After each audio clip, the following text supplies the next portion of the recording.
Hello বন্ধুরা, আজ আমি ভিডিওটা স্টার্ট করছি ক্লায়েন্টের বাড়ির গপুকে দিয়ে। দেখো গপুটা কত কিউট, আমি না ভিডিও করে থাকতে পারলাম না, তাই তোমাদেরকে আজকের ভিডিওটা এঁকে দিয়েই শুরু করলাম। সো দেখো আমি ক্লায়েন্টের বাড়ি হেঁটে হেঁটে যাচ্ছি। আমার বাড়ি থেকে 10-15 মিনিটের ডিস্টেন্স ছিল। সো একটুখানি হাঁটা রাস্তা ছিল, তো সেখানে গিয়ে আমি পৌঁছে গেলাম। একটু মিষ্টি দিয়েছিল সবাই, আমি আর স্নেহা দুজনে একটু একটু করে খেয়েছি। এরপর ক্লায়েন্ট রেডি হয়ে চলে এসছে। আমি ক্লায়েন্টের ফেসে ময়শ্চারাইজার অ্যাপ্লাই করছি। সো ক্লায়েন্টটা খুব কিউট ছিল, খুব সুন্দর, খুব কোঅপারেটিভ, আমার সাথে খুব ভালোভাবে কাজ করেছে এবং খুব শান্ত। ওর খুব সুন্দরভাবে কথা বলে, খুব মিষ্টি মিষ্টি কথা বলে। সো ওর ফেসটাও খুব সুন্দর ছিল, যার কারণে আমি মেকআপটা খুব ভালোভাবে করতে পেরেছি। দেখো ওর আমি আই মেকআপ করছি।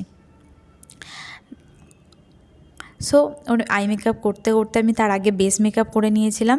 এখন আমি ওর ফেসে কন্ট্রোর করছি। সো কন্ট্রোরটা অ্যাপ্লাই করার পর আমি দেখাবো ওর ওভারঅল লুকটা। আমি পুরো ভিডিওটা করতে পারিনি, তাই কিছু কিছু ভিডিও করেছি যেটা তোমাদের সাথে শেয়ার করলাম এবং আশা করছি তোমাদের ওভারঅল লুকটা খুব পছন্দ হবে। সো দেখো ওর ওভারঅল লুক এটা। খুব মিষ্টি দেখতে লাগছিল। আর আজকের ক্লায়েন্টের নাম হচ্ছে পৌশালী। ওকে খুব মিষ্টি দেখতে, ও যেমন লম্বা তেমন দেখতে ভালো। সো খুব সুন্দর লাগছিল ওকে। আশা করছি তোমাদেরও পছন্দ হয়েছে। কমেন্ট করে অবশ্যই জানাবে ওকে কেমন লাগছে এবং ওর লাইফের জন্য বেস্ট উইশেস রইল। ওর থেকে জেনে নিই ওর কীরকম লাগলো। বলো। প্রথমবার আমি আপনাদের সাথে কাজ করছি, কাজ ঠিক নয়, মানে আমার বিয়েতেই উনি আমাকে সাজাতে এসেছেন। আমার খুব ভালো লেগেছে, আমি যেমনটা চেয়েছিলাম উনি হয়তো আরো বেশি কিছু সাজিয়ে দিয়েছেন আমাকে। সবার খুব ভালো লেগেছে।